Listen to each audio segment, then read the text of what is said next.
আসসালামু আলাইকুম বন্ধুরা, আজকে আমি রেসিপি করেছি এই যে শিং মাছ কী দিয়ে করেছি জানেন? শুধু পেঁয়াজ, হালকা একটু মশলা আর লেবুর পাতা দিয়ে শিং মাছের ঝোল করেছি বাবার জন্য, যাতে রক্ত হয়। আর তার সাথে আছে পটল ভাজি, আর এখানে আছে যশোরের ইলিশ।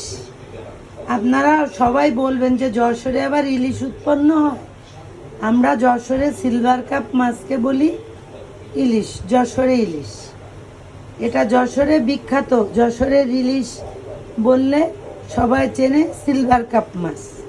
এটা এই তিনটা রেসিপি। তবে একটা জিনিস, কাউকে যদি কেউ অভিশাপ দেয়, আল্লাহ সেই অভিশাপটা রিটার্ন ফেরত দেয়। এগুলো কখনো করবেন না, তাতে কারোর ভালো হয় না। আর সবাই ভালো থাকবেন।